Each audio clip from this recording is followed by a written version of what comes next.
Buenas tardes, compañeros. Vamos a ver hoy el tema de diseño de software. Un ejemplo de cómo sería el mapeo de esos diferentes templates de software con UML.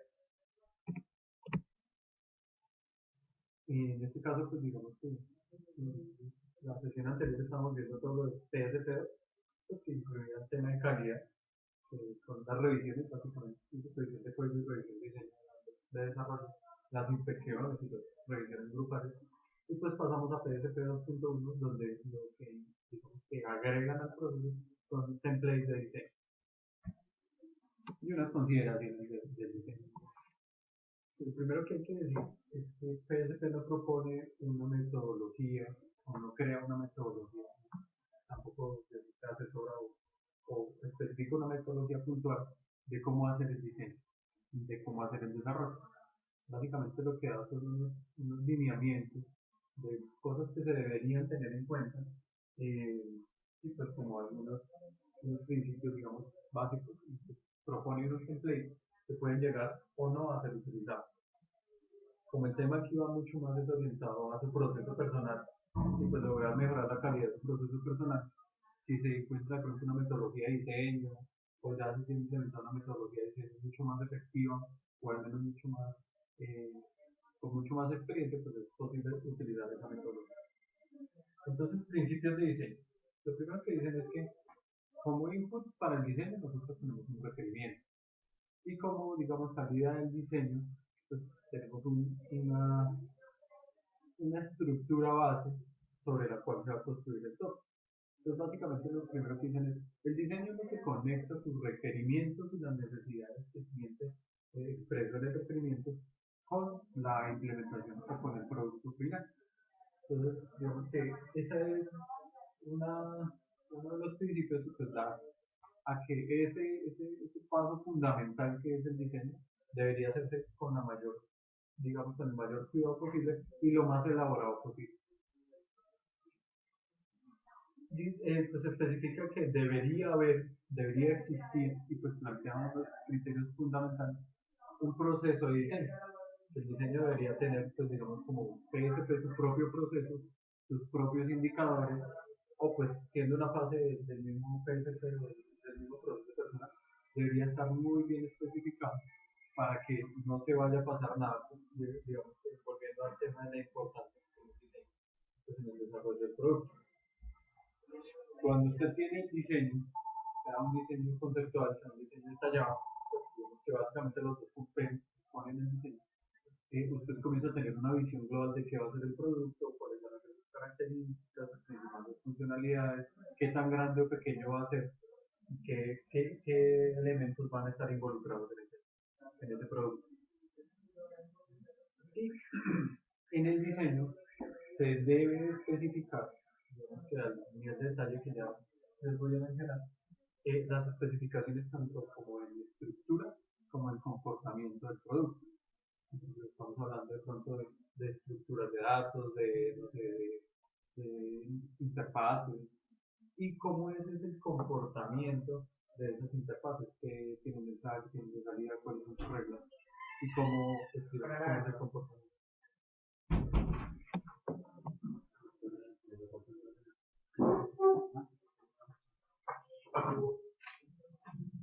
Continuando con los principios de diseño, al igual que digamos el tema de estimación, PSP dice, mire, el diseño es un tema que no es, digamos, automatizable, es un procesamiento, es un proceso mental, intelectual complejo. Y pues que como todo se comienza con un nivel, puede ser alto o bajo, y pues se va evolucionando, se va adquiriendo esa experiencia, esa habilidad a medida que se va realizando más diseño. Tiene un principio de incertidumbre, pues digamos que plantea un principio de incertidumbre y es que, ¿dónde está Diego? Que no todos los requerimientos se conocen, más bien, que el total de los requerimientos se conocen es cuando el producto ya está en producción. Que cuando usted está haciendo el levantamiento de información, el levantamiento de requerimientos, el diseño basado en ese requerimiento, siempre hay cosas que se escapan y pues digamos que ese producto final cuando ya comienza a ser operativo, cuando no se comienza a usar, es cuando se comienzan a reflejar las necesidades que no se tuvieron en cuenta. Y pues digamos que por eso es un tema de evolución o de constante evolución. Entonces es un principio de incertidumbre. Habla y pues digamos que recalca la importancia de lo que estaba mencionando, es que si usted tiene componentes, hablando de software, bien diseñados, seguramente su software va a funcionar correctamente, va a dar las respuestas en tiempos coherentes, va a dar, no sé, el dato que esperaba el cliente o el usuario del producto. Y pues que ese diseño, vuelven a hacer énfasis, este es un factor crítico del éxito del producto. Si usted de pronto no fue tan cuidadoso en la realización de ese diseño, usted de pronto saltó pasos, no tuvo en cuenta el script de diseño que generó, pues usted va seguramente a tener problemas en el producto y pues digamos unos reprocesos y costos adicionales que hubiese podido evitar. Y lo último que dice es que el diseño, al igual que digamos, el código y pues, el requerimiento, necesitan estar lo más documentados posible. Entonces habla de un proceso de documentación, más que un proceso, unas estrategias y unos formatos de documentación en donde usted debería reflejar ¿sí? todos, los, todos los aspectos que tuvo o no tuvo en cuenta y todas las decisiones que tomó o que descartó y que deben estar documentados para poder dar una visión más global de los servicios de esta forma.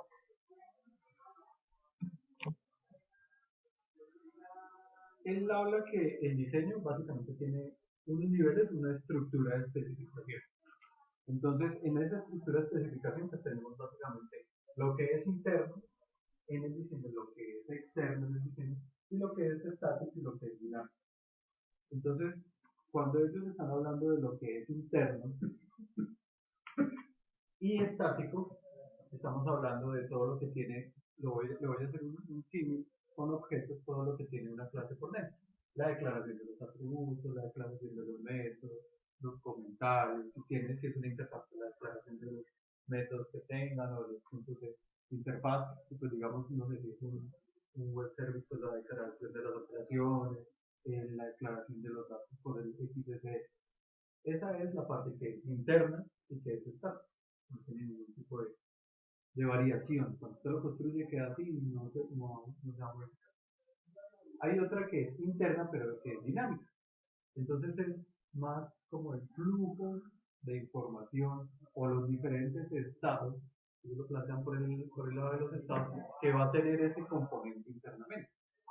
Entonces yo voy y utilizo tal método y a partir de ese método tomo la decisión y hago otra operación, digamos que va más al proceso y cómo desarrolla la tarea o la actividad este componente que estamos diseñando. Entonces vamos en interna, estática y dinámica. Y comenzamos a hablar de lo externo. Cuando es externo y estático, estamos hablando de las interfaces que yo estoy disponiendo. Entonces, pues, como es estático, digamos básicamente las definiciones. Estamos hablando como de estructura.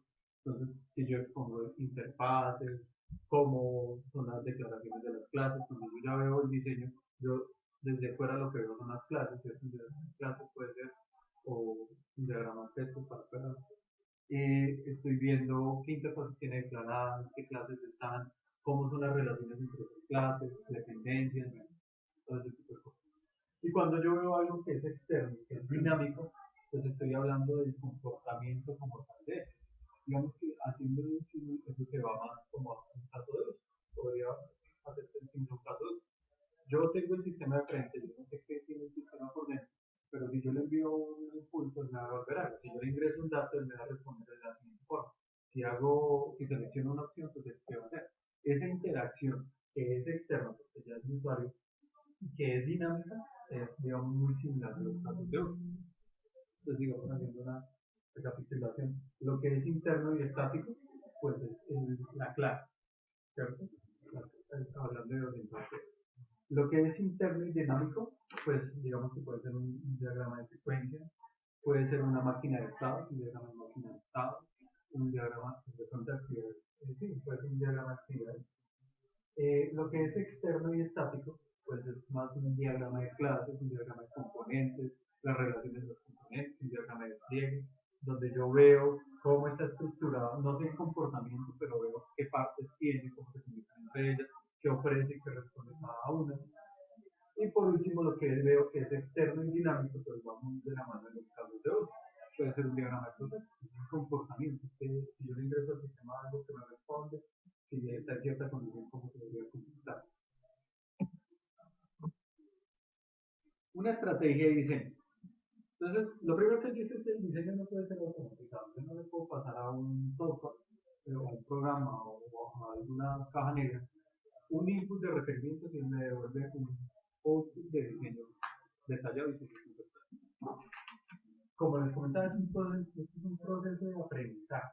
Entonces, cuando usted está adquiriendo estas habilidades, pues usted se va a ir moviendo en esas cuatro, digamos, dimensiones, en donde usted está mirando el interno, el externo, el capítulo dinámico, y va a ir, digamos, aprendiendo o mejorando sus productos de diseño, sus productos de diseño.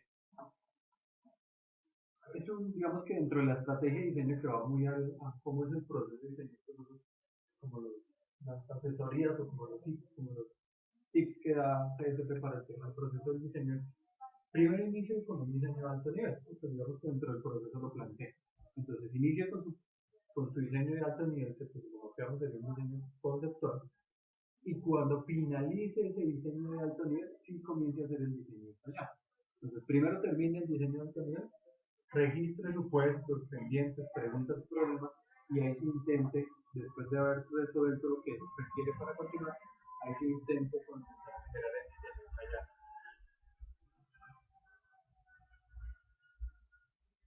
Y por último dice, sea como sea el proceso de diseño que usted la adapte, la metodología, la documentación es parte fundamental de ese proceso. Hablamos de calidad en el diseño. La calidad en el diseño la definen con tres, como con tres indicadores. La precisión. La precisión va al detalle que usted está haciendo en el diseño. Entonces, si usted está diseñando un sistema completo y lo comienza a partir en módulos, lo divide en módulos, pues que cada uno de los diseños de cada módulo llegue al nivel de detalle suficiente para evitar problemas en el futuro. Entonces lo que dice es, si usted no diseña con la suficiente precisión, deja cosas que están ambiguas, que no están definidas, cuando el desarrollo se realiza, cuando se haga la implementación, puede haber diferentes interpretaciones y pues eso va a generar diferentes comportamientos y problemas en el sistema, problemas de calidad. La completitud. Entonces dice, primero pues haga un diseño que lo tenga redundante. Segundo, que cuando usted haga el diseño y comience, digamos, en el ejemplo, a partir del módulo, pues además de diseñar cada uno de los módulos, el diseño conceptual, el diseño detallado, comience a tener las consideraciones de cómo se interrelacionan esos diferentes módulos y qué consideraciones se deben dejar registradas en el diseño para que no haya problemas futuros. Entonces, no mire solo los componentes individuales, sino haga una validación transversal de cómo esos componentes se podrían relacionar o interrelacionar. Y pues, como lo venía mencionando, cuando usted tome una decisión de diseño y elija, digamos, hacer una aplicación o tomar una interfaz web o una interfaz de SOA o una interfaz de web service, en vez de una interfaz de cliente servidor o un DB-Link o no sé, cualquier otra alternativa, documente por qué lo hizo, por qué fue la decisión, qué consideraciones tuvo, qué condiciones tenía, por qué fue que lo hizo, para que cuando en el futuro se plantee cambiarlo, pues vuelvan a tener esas mismas consideraciones y pues que tengan la suficiente información para no ir a generar un problema y la usabilidad. Entonces, cuando usted está haciendo un diseño, hay muchas más personas que consumen ese diseño. Si usted está haciendo un diseño detallado, usted tiene un grupo de colaboradores o de desarrolladores, o usted mismo está haciendo como el proceso personal del diseño, lo que usted mismo va a implementar, pues seguramente, al menos en la metodología que plantea PSP, más personas van a ir a ese diseño. Si van a ir a hacer una revisión, una inspección, entonces una persona va a tomar su diseño y lo va a tratar de interpretar y va a tratar de evidenciar problemas. Si usted no hace ese diseño lo más claro posible, lo más entendible posible y lo mejor documentado, pues muchas personas van a tener muchos inconvenientes y van a haber malas interpretaciones que va a generar sobrecostos en tiempo y pues digamos que temas que no llevan a ninguna parte. Lograr entender lo que no está especificado en el diseño para saber que estaba bien, entonces eso es una pérdida de tiempo. Entonces, tenga en cuenta que usted, el producto de diseño que está generando, es un producto público que va a estar al alcance de todos los que estén relacionados con ese producto, con ese proyecto, que tiene que estar lo mejor hecho y documentado. Comenzamos con el tema de documentación del diseño. Entonces, lo primero que ellos dicen es, cuando usted genera la documentación del diseño, digamos que es donde dan más pautas, cuando usted genere la documentación del diseño, tenga en cuenta que el diseño, al igual que el software, no es un componente estático, no es algo que está estático, sino ese diseño pues tiene una evolución y unas modificaciones que se van a ir dando. Entonces lo primero es, tenga en cuenta que cuando usted genere el diseño, ese diseño se escribe a sí mismo, sea autoconsistente, que sea lo suficientemente detallado y documentado para que la persona que lo interprete de inicio a fin logre entender todo lo que contempla ese diseño. Y documente los cambios. Lleve un historial de cambios, lleve un historial de versiones, al igual que se lleva en el software, para lograr entender cuál ha sido la evolución del diseño, perdón, y pues lograr evidenciar más fácilmente cuál sería la mejor forma de un nuevo diseño o de un ajuste que se debe realizar. Entonces son básicamente de autoconsistente y pues que tenga alguna forma de controlar los cambios o llevar la documentación. Lo que mencionaba anteriormente, cuando usted va a hacer una inspección o cuando usted va a hacer una presentación al grupo de una revisión grupal, usted lo que va a estar presentando en el caso del diseño pues, es la documentación del diseño. La documentación contiene el diseño propio más todas las consideraciones centrales salidas que se llegaron a realizar en el momento de generar este diseño. Entonces, realmente lo que se va a someter a evaluación es la documentación del diseño que incluye el diseño propio. Entonces, tenga en cuenta eso cuando genera tu diseño y tu documentación, porque eso puede generar problemas, malas interpretaciones o inconvenientes. ¿Cuál es el diseño y cuáles son los documentos no anexos? Ya los voy a hacer. Bueno, digamos que, vuelvo a repetir, ellos no plantean una metodología, no dicen haga esto, esto, esto, esto, esto. Plantean unos formatos, unos templates, y plantean unos principios y unos principios del proceso. ¿Sí? Y pues unas consideraciones de documentación. Eso va muy a la metodología que se está utilizando, según el producto que se está generando. Ahí son como muy, no se van al punto de definición. Pues, se consideran que hay suficientes metodologías de diseño y pues que son muchas muy buenas para poder definir una adicional que por tanto reúna los resultados. Digamos que por eso pues, ya le explico así la respuesta la pregunta. Por último, luego de que pues, usted considere que su documentación es básicamente muy bien explicada, tenga en cuenta la notación que va a utilizar en el diseño. Entonces tenga en cuenta algunas consideraciones. Lo primero es que la notación o que la sintaxis o que los elementos que usted va a utilizar para definir su diseño pues estén acorde al lenguaje de programación que usted va a utilizar o a la estrategia. Si está orientado a objetos, si estamos hablando de procedimientos almacenados, de procedimientos. Entonces, que esa notación que usted utilice sea acorde a esa forma de implementación. Que esa notación le permita realizar de forma precisa, que sea al detalle ideal, al detalle, a un muy buen detalle, y sea completa de lo que usted está diseñando. Que de pronto usted haga una consideración de diseño y la pueda representar en esa notación. Que digamos que sea pues, digamos que eso sí lo da las metodologías, que sea esa notación o esa herramienta, esa forma de representación que usted está utilizando, sea comprensible para todos los usuarios del diseño. Que utilicen tanto. Pues digamos que ahí entra muy de la mano lo que es UML, que se trata de comunicar de forma efectiva, completa y precisa lo que se supone que la persona que hizo el diseño quiso expresar. Y pues lo primero que había dicho es que sea compatible con el lenguaje de implementación.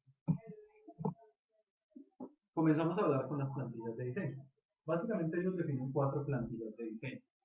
Y pues como les hacía ahorita el tema de la estructura del diseño, pues va muy de la mano en el tipo de lógica o el tipo de diseño que se quiere reflejar en cada una de ellas. Entonces las plantillas son una plantilla de especificación operacional, una plantilla de especificación funcional, una plantilla de especificación de estados y una plantilla de especificación de log. Me voy a volver al cuadrito para poder hacer la explicación.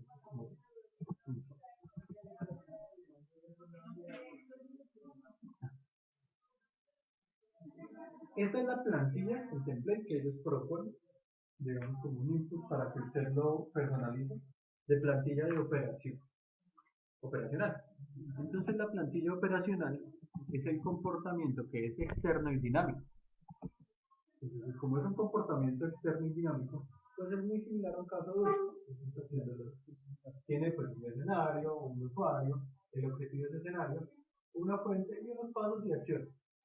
Entonces va, consulta, le devuelve, selecciona, le despliega la lista, sistema usuario. Entonces esta plantilla de especificación operacional es cómo opera el sistema contra usuario. Producto contra usuario. Y pues como estamos acostumbrados, hay un script, digamos como unas consideraciones, unas instrucciones generales de cómo utilizar la plantilla operacional. Pues define un propósito, usa este template para programas completos, subsistema otros sistemas, entonces hay unos tips para lograr hacer un poco más efectivo el uso de la plantilla. Básicamente cuando uno lee, digamos, estas recomendaciones, pues están hablando muy similar a lo que es una interacción usuario-sistema. Entonces prueba una secuencia de números para los pasos del escenario, esto facilita realizar las revisiones e inspecciones, describa la acción tomada como entrar incorrectamente en la selección o proveer un mensaje error, esto es la interacción usuario. La siguiente plantilla, ya descubrimos lo que era externo y dinámico, que es la de operación. La siguiente plantilla que propone PSP es la plantilla funcional.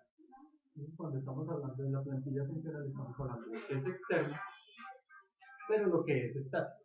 Entonces, la declaración de interfaces, cuando vamos a ver la plantilla, pues básicamente lo que nos están refiriendo. ¿Cómo es el nombre de la clase? ¿Cuál es su padre? ¿Qué atributos tiene? ¿Qué ítems o de pronto métodos tiene? Es muy similar a un diagrama de clase, digamos que es un poco más la funcional. Y pues de la misma forma, entonces le dice, mire, el propósito es poder reflejar las partes funcionales, las especificaciones funcionales. Describe clases, programas, módulos o un programa entero. Le dice, mire, los atributos que son las declaraciones que tienen cada uno de esos elementos, que son visibles externamente. Los ítems provee las declaraciones de cada ítem, describe las condiciones de entrada y salida, y describe cómo se deben inicializar las responsabilidades de la responsabilidad clave, ¿sí? Digamos, como el propósito clave de ese método. Esa es la plantilla funcional. Entonces ya hemos contemplado las dos externas.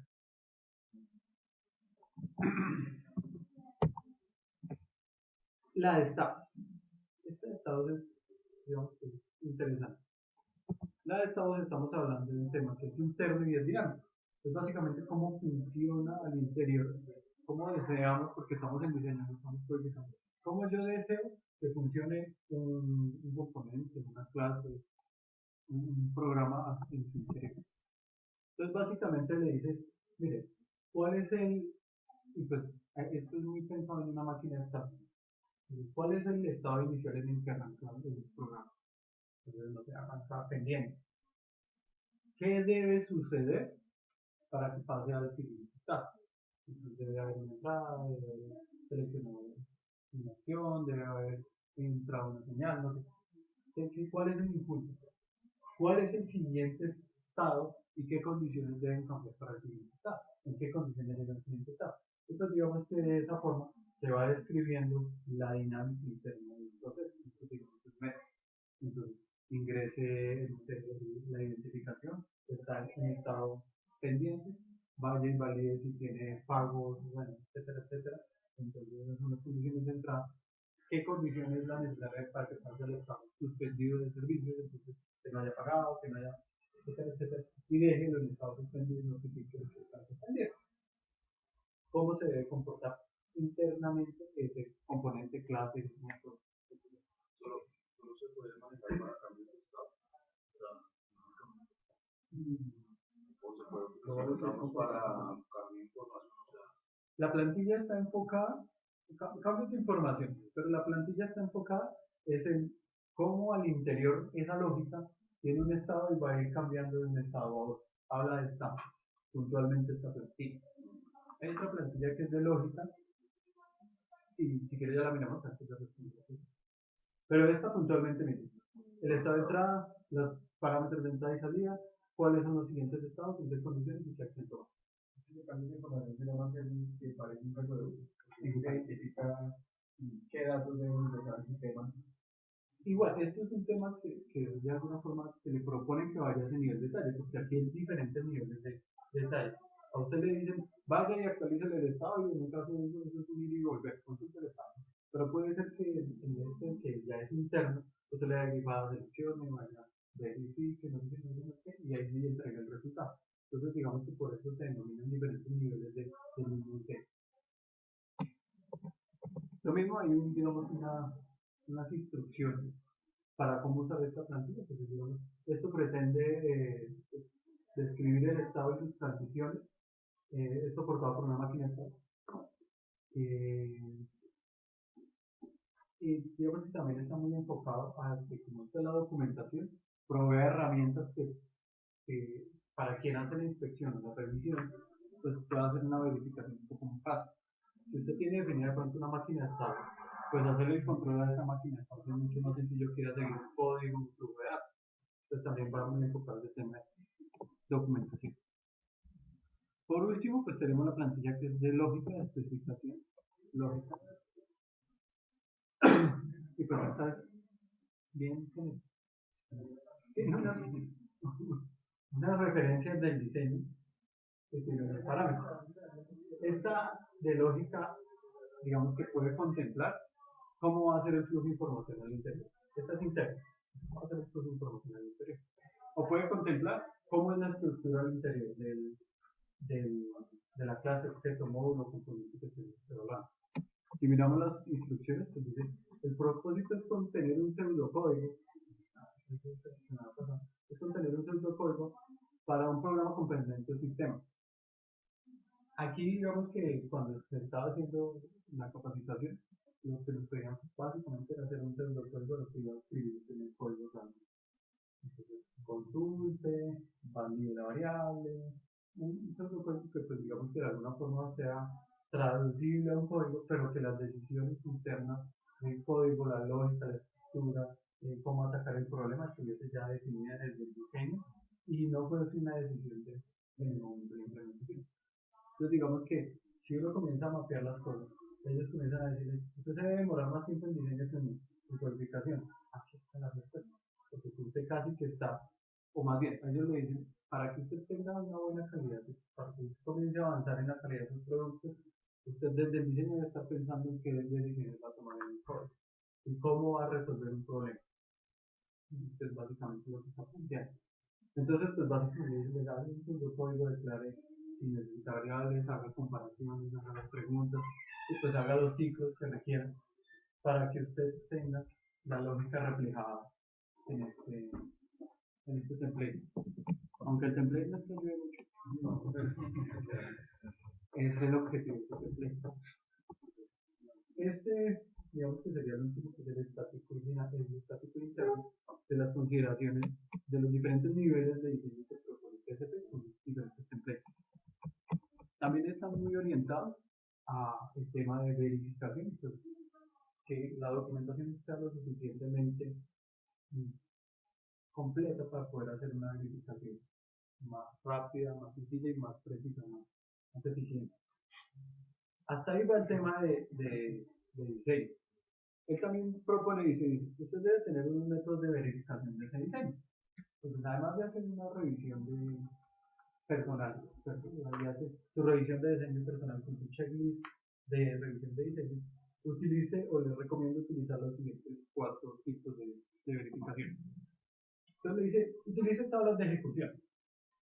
Las tablas de ejecución necesita coger el template de lógica que hace un pseudocódigo y vaya y verifique si usted tiene una entrada contra el template de operacional, el usuario de ingreso a algo, y vaya y verifique qué haría el software en ese caso. Y si está haciendo bien o no lo está haciendo bien. Es casi una prueba de escritor. Es un paso a paso. Esa es una tabla de ejecución. La tabla de rastreo, pues digamos que es un paso a paso, lo hace sobre una unidad de programa puntual. Una tabla de rastreo es comience a hacer los n paso a paso que tiene que hacer para llegar de un punto a otro. Pues básicamente, comience a hacer el paso a paso, la tabla de ejecución del componente 1, qué le pasa al componente 2 y cómo va haciendo el flujo de información hasta entregar el resultado. Y que ese flujo de información se le está entregando el resultado correctamente. Es una tabla de ejecución. Pues una máquina de estados, un diagrama de máquinas de estados, pues define en qué estado inicia, qué condiciones debe tener para ir o volver a ese mismo estado y en qué condiciones debe quedar en el mismo estado. Entonces, básicamente una máquina de estado.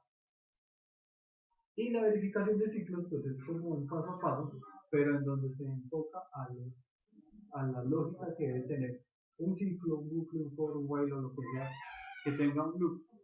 Y cómo verificar que esté en ese loop y en la lógica que está haciendo en un pseudocódigo, no esté haciendo trampas, ciclos infinitos, o pues digamos que no esté generando hay algún tipo de error que no permita que el loop se genere correctamente.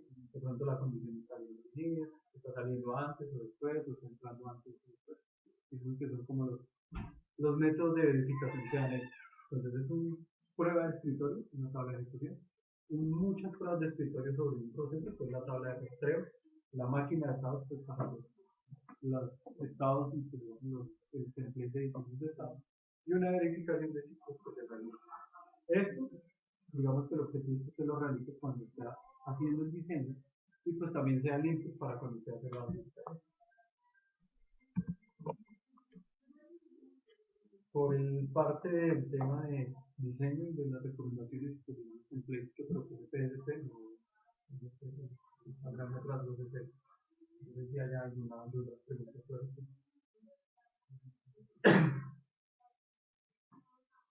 ¿No pregunta?